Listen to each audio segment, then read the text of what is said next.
آج کل کالجوں میں پڑھنے والی بچیاں، گھروں میں رہنے والی عورتیں فونوں کے عادی ہو چکے ہیں، انٹرنیٹ کے عادی ہو چکے ہیں، تو ایمان والے غیر ایمان والے کی کوئی شناخت نہیں کرتے ہیں.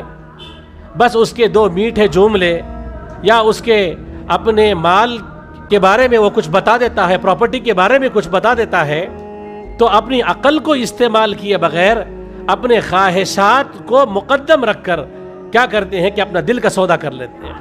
کہ ہر چند دن بعد سننے میں آتا ہے کہ مسلمان نوجوان لڑکی کسی غیر کے ساتھ چلے گئی ہے، یا غیر کے ساتھ نہیں گئے تو کسی مسلمان لڑکے کے ساتھ ہی چلے گئی ہے. ہمارے حضرت فرماتے ہیں اللہ رب العزت کا معاملہ بہت بڑا معاملہ ہے، اللہ کی غیرت کا معاملہ ہے کہ اللہ نے مومن کو جو دل عطا کیا ہے یہ اللہ تعالیٰ کی محبت کو پیدا کرنے کے لیے، اور یہ دل اللہ کو دینے کے لیے اللہ تعالیٰ نے عطا فرمایا ہے. اگر ہم یہ دل مخلوق کے حسن کو دیکھ کر، مخلوق کے مال کو دیکھ کر، مخلوق کے فضل و کمال کو دیکھ کر، اور مخلوق کے حسب و نسب کو دیکھ کر، اس کے کمالات کو دیکھ کر اگر ہم دل کا سودا کریں گے تو پھر اللہ تبارک و تعالیٰ کی طرف سے بندے کے اوپر عذاب اترتا ہے.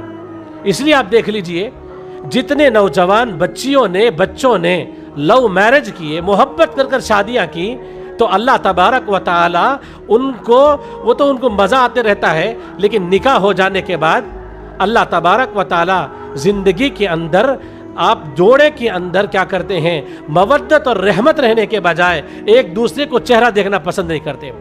اب خاندان میں عزت اور اپنا چہرہ بچانے کے لیے زندگی گزار رہے ہوتے ہیں، ایک دوسرے کو برداشت کر رہے ہوتے ہیں. لو بیفور میرج یہ کیا ہے؟ اللہ تعالیٰ میرج کے بعد کیا کرتے ہیں کہ تم پہلے ناجائز لذتیں لیے ہو تو اللہ حلال لذت سے بندے کو محروم کر دیتے ہیں، اور اگر پہلے اپنے آپ کو بچاتے حرام لذتوں سے تو اللہ تبارک و تعالیٰ نکاح کے بعد ایسی مزے عطا کرتے ہیں، مودۃ و رحمہ، جیسا کہ اللہ کے نبی اور ازواج مطہرات کے درمیان میں جو محبتیں تھیں، اللہ عورتوں کو اور خاوندوں کو اور اپنی بیویوں کے درمیان میں اللہ اسی محبت کا کچھ نہ کچھ حصہ ڈال دیتے ہیں. تو محترم خواتین اور نوجوان بچیوں، ہم عقل کو استعمال کریں. اللہ نے عقل کی نعمت ہمیں عطا اس لیے کی ہے کہ ہم اپنے خواہشات کے اوپر کنٹرول پیدا کریں، اور پھر کیا کریں؟ اپنے عقل کو استعمال کریں، اور استعمال کر کر اللہ رب العزت کی بندگی کریں، اپنے آپ کو اللہ کی نافرمانی سے بچائیں، ہم اللہ تعالیٰ کی بندگی کی طرف لگائیں، ہم اللہ تعالیٰ کو دل دینے والے بنیں. اللہ نے یہ دل عطا فرمایا ہے یہ اللہ کو دینے کی چیز ہے.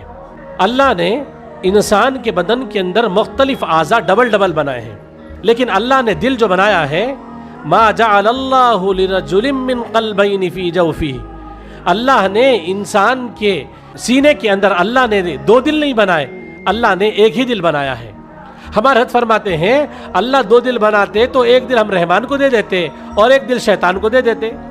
اللہ نے دل ایک ہی بنایا ہے. اللہ چاہتے ہیں کہ میرے بندے اور بندیاں یہ دل مجھے دے دیں، تو ہم عقل کو استعمال کریں اور اپنا دل کا سودا اللہ تعالیٰ کے ساتھ کریں، اور خواہشات کے اوپر ہم نہ چلیں. اور ہم ایک بات اپنے ذہن نشین کر لیں، نفسانی خواہشات کو جتنا پورا کریں گے یہ اتنا زیادہ بڑھتی جائیں گی.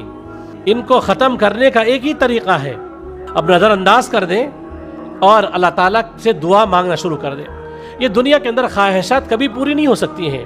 اللہ کے نبی علیہ السلام نے فرمایا اگر کسی کو مال کا حرص لگ جائے، سونے کا ایک پہاڑ مل جائے تو وہ دوسرے کی تمنا کرے گا، دوسرا ملے گا تو تیسرے کی تمنا کرے گا. اور یہ بات سچی ہے کہ خواتین بھی جب ان کے پاس اگر شوہر جو ہے ایک اچھا سا جو ہے نیکلس کا ہار لا کر دیتا ہے، کچھ دن پہننے کے بعد تمنا یہ ہوتی ہے کاش کہ اور اس کے ساتھ کان کے بالیاں بھی آ جاتے تو کتنا اچھا ہوتا. پھر چند دن گزرنے کے بعد پھر یہ جذبہ پیدا ہو کہ کنگن آ جاتے تو کتنا اچھا ہوتا. جب کنگن آ جاتے ہیں تو پھر یہ تمنا پیدا ہوتی ہے کاش میرے اندر روز ڈیلی ویئر کے لیے میرے ہاتھوں میں چوڑیاں پہننے کے لیے سونے کی چوڑیاں آ جاتی تو کتنا اچھا ہوتا. پھر اس کے بعد حد یہ ہو جاتی ہے کہ پاؤں کے اندر پیروں میں پہننے والے جو چھلے ہوتے ہیں چاندی کے ہوں تو سونے کے پہننے کی تمنا پیدا ہو جاتی ہے. ہمارے حضرت دامت برکاتہ فرماتے ہیں آپ خواتین ناراض نہ ہونا. حضرت فرماتے ہیں اگر عورت سے یہ کہا جائے کہ آپ کے بدن کے اندر کیلیں ہم ٹھوکنا چاہتے ہیں تو عورت ایک منٹ کے لیے تیار نہیں ہوگی. لیکن اس کے بعد اس سے کہا جائے کہ آپ کے بدن کے اندر کیلے ٹھوکیں گے اس لیے کہ سراغ بنا کر اس کے اندر سونا پنایا جائے گا تو عورت اس کے لیے فوری تیار ہو جائے گی۔ اللہ اکبر کبیرہ۔ تو یہاں کا زیور بھی تھوڑا ہے، یہاں کا سونا بھی تھوڑا ہے، یہاں کے ڈیزائن بھی تھوڑی ہیں۔ آپ ایک خواہش کریں گے تو دوسری پیدا ہوگی، دوسری کریں گے تیسری ہوگی۔ اللہ جس حال میں رکھے اس حال میں ہم اللہ سے راضی رہیں اور اپنے خاوندوں سے راضی رہیں اور اللہ کا شکر ادا کرتے رہیں اور اللہ تعالیٰ کی بندگی کے اندر ہم کوشش کریں، پھر اللہ تبارک و تعالیٰ سے دعا مانگیں۔ ایک تو اپنے خواہشات پر کنٹرول پیدا کرنا ہے، اور ساتھ میں دوسری چیز یہ کہ ہم اللہ تعالیٰ سے دعائیں مانگیں۔ اللہ تبارک و تعالیٰ ایمان والوں سے بے پناہ محبت فرماتے ہیں، ٹوٹ کر محبت کرتے ہیں۔ ہمیں بھی چاہیے کہ ہم اللہ تعالیٰ سے ٹوٹ کر محبت کرنے والی بن جائیں۔ ایک بزرگ فرماتے ہیں، میں پہلے یہ سمجھتا تھا کہ اللہ تعالیٰ سے محبت پہلے میں کرتا ہوں، اور میں یہ سمجھتا تھا کہ اللہ تبارک و تعالیٰ کا ذکر پہلے میں کرتا ہوں، بعد میں اللہ ذکر کرتے ہیں، اور میں یہ سمجھتا تھا کہ اللہ تبارک و تعالیٰ پہلے جو ہے میں توبہ کرتا ہوں، پھر اللہ کی رحمت متوجہ ہوتی ہے، پہلے میں اللہ سے راضی ہوتا ہوں، بعد میں اللہ مجھ سے راضی ہوتے ہیں۔ تو وہ بزرگ فرماتے ہیں، جب میں نے قرآن مجید کے اندر جب ان آیتوں کو پہنچا اور جب ان آیتوں کو پڑھا اور سمجھا تو مجھے اس وقت میں احساس ہوا اپنی غلطی کا کہ پہلے میں اللہ سے محبت نہیں کرتا، پہلے اللہ تبارک و تعالیٰ کو میں راضی نہیں کرتا، پہلے میں توبہ نہیں کرتا، پہلے میں جو ہے اللہ کو یاد نہیں کرتا، بلکہ اللہ تبارک و تعالیٰ پہلے مجھ سے محبت کرتے ہیں، بعد میں اللہ سے محبت کرتا ہوں۔ پہلے اللہ یاد ذکر کرتے ہیں اور میں بعد میں اللہ کا ذکر کرتا ہوں۔ پہلے اللہ کی رحمت میری طرف متوجہ ہوتی ہے، پھر میں اللہ تعالیٰ کی طرف رجوع کر کر توبہ کرتا ہوں۔ پہلے میرا اللہ مجھ سے راضی ہوتا ہے، بعد میں پھر اللہ سے راضی ہوتا ہوں۔ پھر وہ بزرگ فرماتے ہیں، یحبہم و یحبونہ، اللہ ان سے محبت کرتا ہے، پھر وہ اللہ سے محبت کرتے ہیں۔ تو محبت کے معاملے میں کس نے پہل کی؟ اللہ تبارک و تعالیٰ نے پہلے پہل کی۔